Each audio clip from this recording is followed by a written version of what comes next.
Meus amados irmãos, graça e paz da parte de Cristo Jesus, nosso Senhor. Estamos de volta com mais uma teleaula da nossa Escola Bíblica Dominical para professores e é muito bom ter você aqui em mais uma teleaula, desta vez a aula de número 2 do primeiro trimestre de 2018.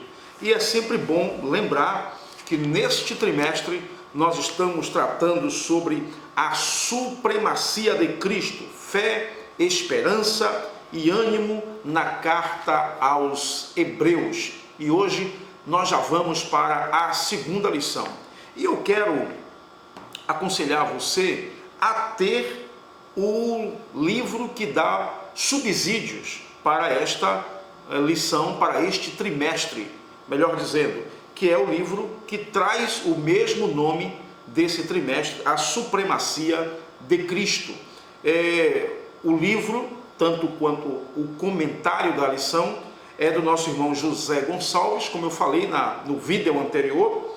Ele é graduado em Teologia pelo Seminário Batista de Teresina e em Filosofia pela Universidade Federal de Piauí. É presidente do Conselho de Doutrina da Convenção Estadual das Assembleias de Deus no Piauí e vice-presidente da Comissão de Apologética da CGADB. Então esse nobre irmão está comentando as lições desse trimestre. Eu aconselho você a obter o livro que vai lhe ajudar de maneira maravilhosa. Eu também aconselho você a ter um comentário da carta aos Hebreus, assim como um livro que tenha uma visão panorâmica do Novo Testamento, porque lá neste livro, por certo, você vai ter um momento especial também para a carta aos Hebreus, tá bom? Um atlas falando sobre a possível localização dessa comunidade judaica para quem o escritor aos Hebreus escreveu, também vai lhe ajudar de forma maravilhosa. É bom todo professor ter também um dicionário teológico e um dicionário bíblico para ajudar em seus planos de aula.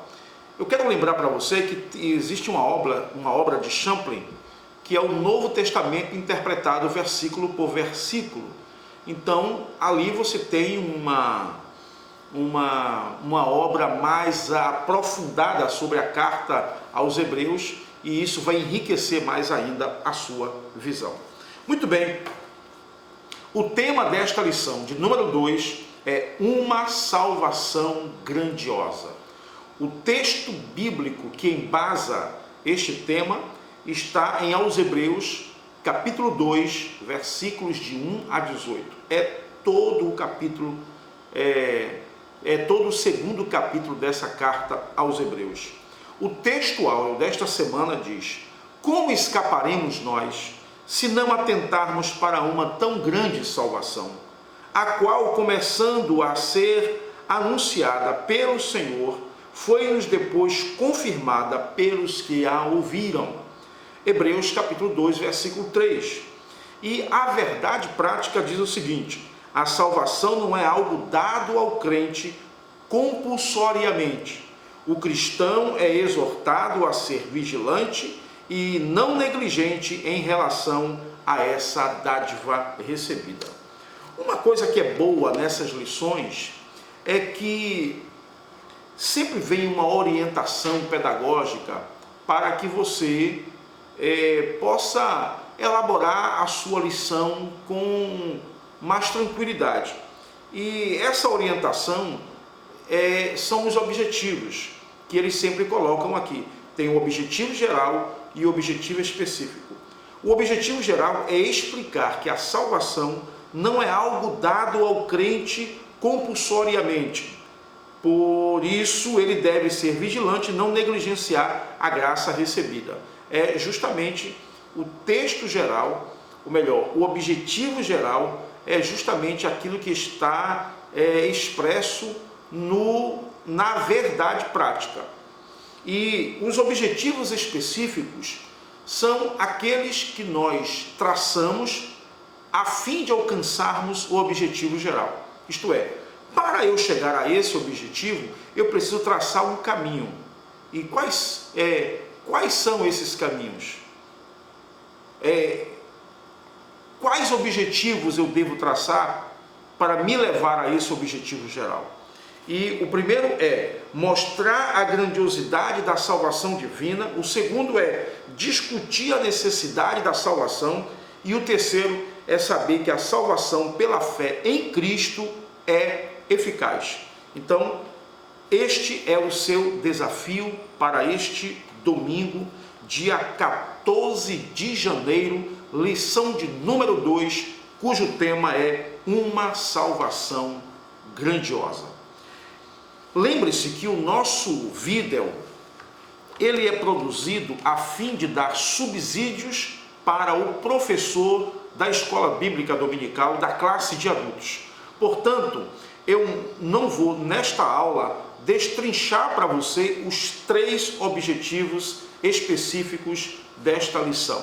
Isso você fará com a ajuda que eu pretendo lhe dar neste vídeo aqui. Antes de continuar, eu preciso que você dê o seu like aqui no nosso vídeo. Dê o seu like, compartilhe o nosso vídeo com o maior número de pessoas. Compartilhe com seus professores da escola dominical, seus colegas professores, com seus colegas alunos, com outras congregações. Compartilhe nos grupos de WhatsApp que você tem na sua igreja, que você tem no seu hall de amizades. Compartilhe o máximo e você estará ajudando ao nosso ministério a crescer, a ser mais conhecido e desta forma podermos ajudar mais professores e auxiliar a Igreja de Cristo aqui no Brasil. E quem sabe fora do Brasil também. Muito bem. Como eu dizia, eu quero lhe dar alguns subsídios que lhe ajudará a alcançar esses 3 objetivos específicos e que, consequentemente, levará você ao objetivo geral.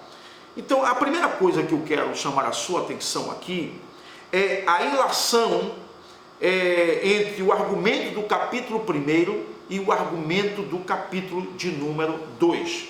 Isso porque o texto sagrado do capítulo 2, versículo 1, começa com uma conjunção conclusiva, que é o termo gramatical para a expressão portanto. Portanto, na classificação gramatical portuguesa, é uma conjunção e é considerada uma conjunção conclusiva. O capítulo 2, portanto, é como se o escritor aos Hebreus quisesse dizer: olha, portanto eu concluo apresentando a você determinado assunto. Isso baseado naquilo que ele terminou de falar. Logo, a expressão portanto dá a ideia de que o autor está concluindo um determinado assunto no texto anterior para embasar um outro assunto que ele quer levantar dali por diante. Qual é o assunto que ele está falando no capítulo 1? É justamente aquele que nós estudamos na primeira lição desse trimestre, que é a supremacia de Cristo em relação aos anjos e aos profetas. A superioridade de Cristo em relação aos anjos e aos profetas. Muito especialmente em relação aos anjos, porque esse é o discurso que domina o capítulo 1 e o capítulo 2. Só que no capítulo 2, o escritor aos Hebreus vai apresentar a maior discrepância entre Jesus e os anjos. Qual é esta maior discrepância? O que é que é de tão extraordinário a ponto de definitivamente distinguir a pessoa de Jesus da pessoa dos anjos? É justamente que Jesus nos proveu uma grande salvação. Então, a ideia anterior que é o cerne do capítulo 1, serve de base para a ideia seguinte, que é a ideia da grandiosa salvação que nós estamos estudando hoje e que vai nortear o discurso do escritor aos Hebreus no 2º capítulo. Então, a ideia central do capítulo 2 se sustenta no argumento que ele utiliza no capítulo 1. E aí ele apresenta a grande diferença entre Jesus e os anjos, nos apresentando Jesus não apenas como um ser, mas como o ser que nos trouxe a salvação. E, como diz a lição, uma salvação grandiosa. Porque o versículo 1 diz: portanto, convém-nos atentar com mais diligência para as coisas que já temos ouvido, para que em tempo algum nos desviemos delas. Porque se a palavra falada pelos anjos permaneceu firme, e toda transgressão e desobediência recebeu a justa retribuição, como escaparemos nós, se não atentarmos para uma tão grande salvação, a qual, começando a ser anunciada pelo Senhor, foi-nos depois confirmada pelos que a ouviram, testificando também Deus com eles por sinais e milagres e várias maravilhas e dons do Espírito Santo distribuídos por sua vontade. Então, aqui, o escritor chama-nos a atenção para uma salvação gloriosa, elaborada pelo próprio Deus e confirmada através da revelação que este Deus deu aos santos profetas e que foi também anunciada pelos anjos do Senhor. Muito bem, aí ele vai nos apresentar, no corpo desse texto, ele começa a aprofundar o seu argumento, dizendo que Jesus, embora feito menor do que os anjos, e essa expressão aqui, feito menor do que os anjos, ela acontece devido à encarnação do Senhor Jesus. Porque o que é que diz um texto que foi alvo de nossa discussão aqui no último trimestre do ano de 2017, que foi Filipenses, capítulo 2, versículo de número 5 em diante, que diz: de sorte que haja em vós o mesmo sentimento que houve também em Cristo Jesus. Lembre-se que eu falei para você que esse versículo, nas Bíblias em inglês, diz o seguinte: que haja em vós a mesma mente que houve também em Cristo Jesus, que sendo em forma de Deus, não teve por usurpação ser igual a Deus. Algumas versões diz coisa a que se devia aferrar. Isto é, ele era Deus, e se ele quisesse chamar para si esse direito, isto era normal, porque ele era Deus e ele é Deus. Mas ele escolheu aniquilar-se a si mesmo, tomando a forma de servo, fazendo-se semelhante aos homens. É por isso que o escritor aos Hebreus vai dizer que ele se fez menor do que os anjos neste sentido. Ele encarnou-se, na sua encarnação, portanto, ele se fez menor do que os anjos. E aqui o escritor aos Hebreus começa a aprofundar o seu discurso sobre a superioridade de Cristo sobre os anjos, pelo fato também, não somente dele ser Deus e não ser igual, criado como os anjos foram criados, mas porque ele também nos proveu uma grande salvação. Então, ele foi feito menor do que os anjos na sua encarnação. E aí ele vai dizer, o capítulo 2 de aos Hebreus, versículos 7 a 9, diz assim: tu fizeste um pouco menor do que os anjos, de glória e de honra o coroaste, e o constituíste sobre as obras de tuas mãos. Olha o versículo 8. Todas as coisas lhe sujeitastes debaixo dos pés. Ora, visto que ele sujeitou todas as coisas, nada deixou que lhe não esteja sujeito. Mas agora ainda não vemos que todas as coisas lhe estejam sujeitas. Vemos, porém, coroado de glória e de honra aquele Jesus que fora feito um pouco menor do que os anjos, por causa da paixão da morte, para que pela graça de Deus provasse a morte por todos.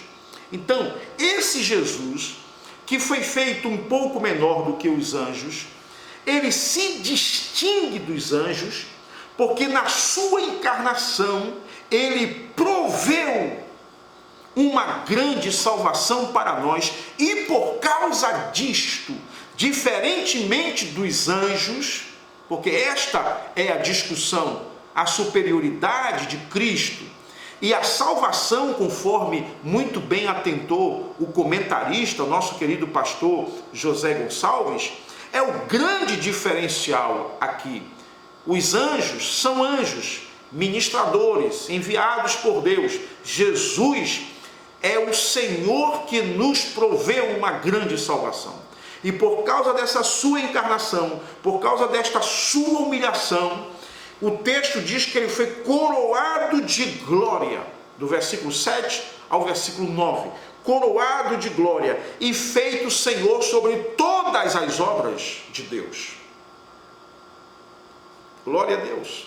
Isso porque ele encarnou-se conforme a carta de Gálatas, me veio aqui na memória agora, a carta de Gálatas, capítulo de número 4, se não me engano, versículo 4, que diz assim: mas, vindo a plenitude dos tempos, Deus enviou seu Filho, nascido de mulher, nascido sob a lei.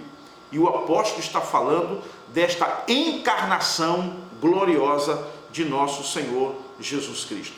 Perceba que o capítulo 2 e os versículos 11 e 12 faz um destaque interessante. E aqui eu aprendo duas coisas nos versículos 11 e 12 que eu quero compartilhar com você. Vamos lá ler os versículos 11 e 12 deste texto que nós estamos lendo. Ele diz assim: porque assim o que santifica com os que são santificados são todos de um. Por cuja causa não se envergonha de lhes chamar irmãos, dizendo: anunciarei o teu nome a meus irmãos, cantar-te-ei louvores no meio da congregação. Não sei se você lembra que eu falei aqui no trimestre passado, que Jesus, como Filho de Deus, ele é herdeiro das coisas de Deus. E o escritor aos Romanos, que é nosso irmão Paulo, no capítulo 8, versículo de número 17, diz que nós somos herdeiros de Deus e co-herdeiros de Cristo. O co-herdeiro é aquele que herda com alguma coisa. Então, Cristo herda de Deus, nós também herdamos de Deus com Cristo. Então, nós somos co-herdeiros de Cristo, porque Cristo é Filho de Deus e Cristo nos fez também filhos de Deus. Então, por isso, os versículos 11 e 12 de Hebreus, capítulo 2, vai nos revelar que, em relação a Jesus, Jesus nos proveu uma tão grande e tão profunda salvação, que ele conquistou conquistou na cruz do Calvário, ao derramar o seu sangue por nós, o direito de nos dar também o privilégio de sermos filhos de Deus, a ponto de sermos também chamados seus irmãos. Então, este argumento do escritor aos Hebreus só eleva a posição de Cristo em relação à posição dos anjos diante de Deus. E neste feito de humanizar-se, ser sacrificado na cruz do Calvário, o versículo 14 é surpreendente. Ele diz o seguinte: e visto como os filhos participam da carne e do sangue, também ele participou das mesmas coisas. Isto é, Jesus esteve aqui em carne, como eu e você estamos. E o texto sagrado prossegue dizendo: para que pela morte aniquilasse o que tinha o império da morte, isto é, o diabo. Então, na cruz do Calvário, quando ele morreu nesse corpo, naquele corpo humano que ele assumiu por nós, ele aniquilou aquele que tinha o império da morte, aí cumprindo-se o que está escrito lá em Gênesis capítulo 3, versículo 15, que, parafraseando aquele texto, nós costumamos sempre dizer que da semente da mulher se levantaria um que esmagaria a cabeça da serpente. E isto Jesus fez na cruz do Calvário, aniquilando, neutralizando o poder do diabo. A expressão, o aniquilar, na nossa gramática portuguesa, é um transitivo direto, que quer dizer tornar sem efeito, anular. Então Jesus anulou o poder que Satanás tinha sobre a morte. O poder sobre a morte agora é de nosso Senhor e Salvador Jesus Cristo. É por isso que eu quero destacar aqui um texto glorioso que me veio à memória no capítulo de aos Romanos,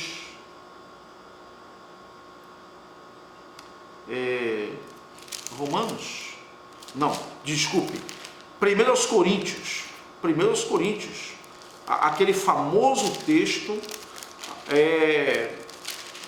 aquele célebre discurso de Paulo sobre a ressurreição. E eu gosto muito do capítulo 15, versículo de número 55 e 56, que dizem assim: onde está, ó morte, o teu aguilhão? Onde está, ó inferno, a tua vitória? Ora, o aguilhão da morte é o pecado, e a força do pecado é a lei. Mas graças a Deus, versículo 57, que nos dá a vitória por nosso Senhor Jesus Cristo. Então, Jesus Cristo nos deu a vitória sobre a morte, aniquilando, portanto, o poder daquele que tinha o império da morte, que é Satanás. Esse argumento do escritor aos Hebreus é prova cabal da superioridade de Cristo em relação aos anjos. É por isso que o escritor, ou melhor, o comentarista desta lição, está destacando nesse capítulo o cerne desse discurso como sendo uma salvação grandiosa. Muito bem, Jesus fez isso, ele venceu a morte através da sua encarnação. Venha comigo para Romanos, capítulo de número 8. Romanos, capítulo de número 8, versículo de número 3. Olha que coisa maravilhosa. Diz assim o texto: porquanto o que era impossível à lei, visto como estava enferma pela carne, Deus, enviando o seu Filho em semelhança da carne do pecado, pelo pecado condenou o pecado na morte. Isso porque a Bíblia diz que entre nós, os homens, não havia um justo sequer. Todos nós pecávamos, todos nós errávamos, todos nós nos distanciávamos de Deus, mas Jesus se encarnou e foi o homem perfeito, glória a Deus, não, embora estando na carne, não pecou. É por isso que ele tem a ousadia de, diante da mulher adúltera, ele desafiar aqueles que tinham na mão a pedra condenatória, a pedra que incriminava, a pedra que acusava aquela mulher. Naquela mulher estávamos eu e você. Aí Jesus diz assim: quem dentre vós não tem pecado, atire a primeira pedra. Ouça a expressão, quem dentre vós. Jesus se exclui nesta frase. Quem dentre vós. Jesus, se fosse eu poderia dizer: ora gente, pare com isso, para que apedrejar essa mulher? Todos nós aqui pecamos, quem dentre nós aqui não temos pecado? Mas Jesus diz: quem dentre vós não tem pecado, seja o primeiro a tirar a pedra. Porque Jesus também em um outro momento os tinha desafiado, dizendo: quem de vocês pode me acusar de pecado? Então ele esteve na carne, e ele foi o único que pisou esta terra, que estando na carne, sujeito a todo tipo de tentação e paixão, não cedeu à tentação.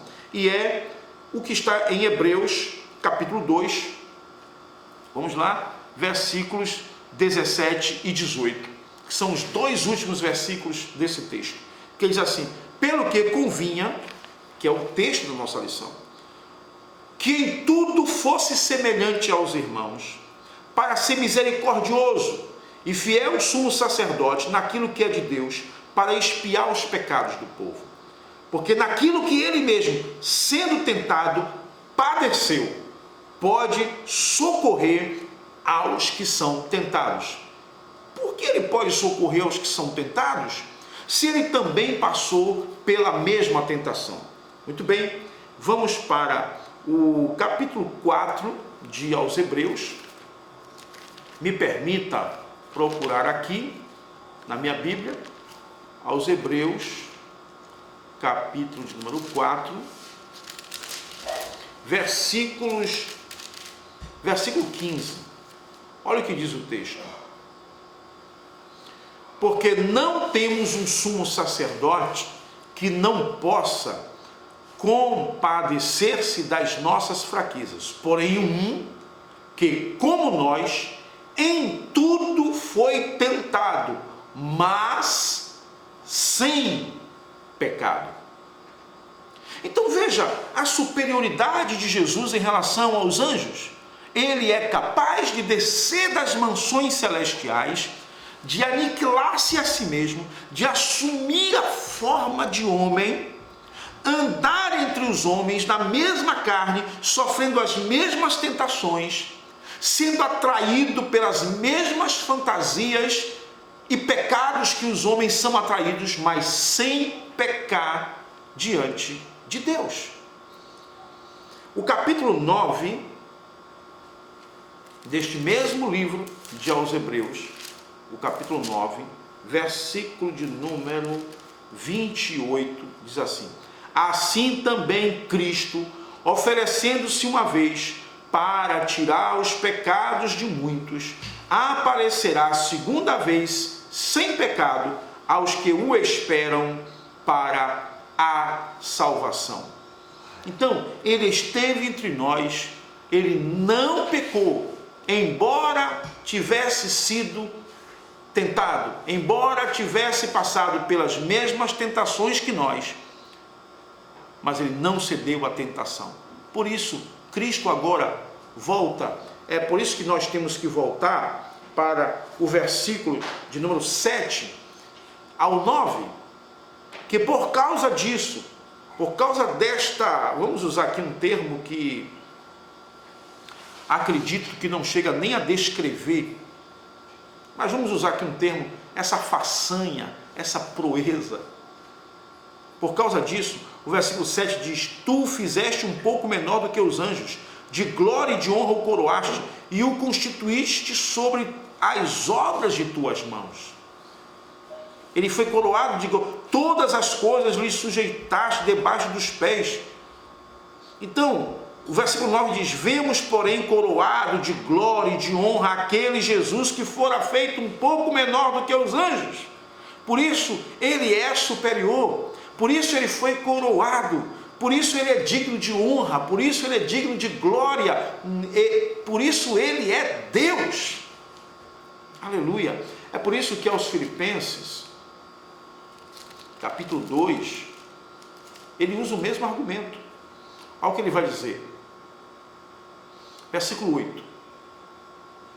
E achado na forma de homem, humilhou-se a si mesmo, sendo obediente até a morte e morte de cruz. Pelo que também Deus o exaltou soberanamente e lhe deu um nome que é sobre todo o nome, para que ao nome de Jesus se dobre todo o joelho dos que estão nos céus e na terra e debaixo da terra, e toda língua confesse que Jesus Cristo é o Senhor, para a glória de Deus Pai. Isso porque Jesus, vamos portanto fazer o caminho.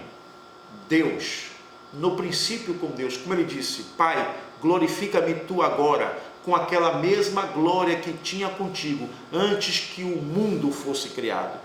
João disse: ele estava no princípio com Deus, todas as coisas foram feitas por ele, e sem ele nada do que foi feito se fez. Ele agora se humaniza, porque João vai dizer no capítulo 1, versículo 14: e o verbo se fez carne, e habitou entre nós, e vimos a sua glória, como a glória do unigênito do Pai, cheio de graça e de verdade. Ele se humilha, ele vai à cruz, conforme Paulo diz em aos Filipenses: mas aniquilou-se a si mesmo, tomando a forma de servo, fazendo-se semelhante aos homens, e achado na forma de homem, humilhou-se a si mesmo, sendo obediente até a morte, e morte de cruz. E depois de passar pela cruz, ele ressuscita ao terceiro dia, e é por isso que Deus lhe dá um nome que é sobre todo o nome, para que ao nome de Jesus todo joelho se dobre e toda língua confesse que Jesus Cristo é o Senhor, para a glória de Deus Pai. Por isso, ele nos proveu, portanto, melhor dizendo, ele nos proveu uma salvação grandiosa. E esse é o discurso do capítulo 2 de aos Hebreus, que é por isso que ele é superior aos anjos. Deus em Cristo te abençoe. Até a próxima aula, até o próximo vídeo. Eu espero que eu tenha contribuído para que você possa enriquecer a sua aula neste domingo, dia 14 de janeiro, quando você estará de frente aos seus alunos, ensinando a lição da escola bíblica dominical. Que você seja ricamente abençoado por Deus. Que a graça de nosso Senhor e Salvador Jesus Cristo seja sobre a sua vida e que Ele te use neste ano de 2018 para edificar vidas, para trazer vidas à salvação em Cristo Jesus, para edificar o corpo de Cristo, que é a igreja, e promover crescimento através do seu ministério na Escola Bíblica Dominical. Não se esqueça, não saia deste canal sem dar o seu like, sem compartilhar o seu vídeo, e se você não se inscreveu, se inscreva aqui ainda. Lembre-se, nós estamos disponíveis para palestras, seminários nas igrejas, ou para conferências de missões, conferências para obreiros na sua igreja. Qualquer coisa, contacte conosco pelo número que está aqui na nossa descrição. Deus em Cristo te abençoe e até o próximo vídeo, se Deus quiser.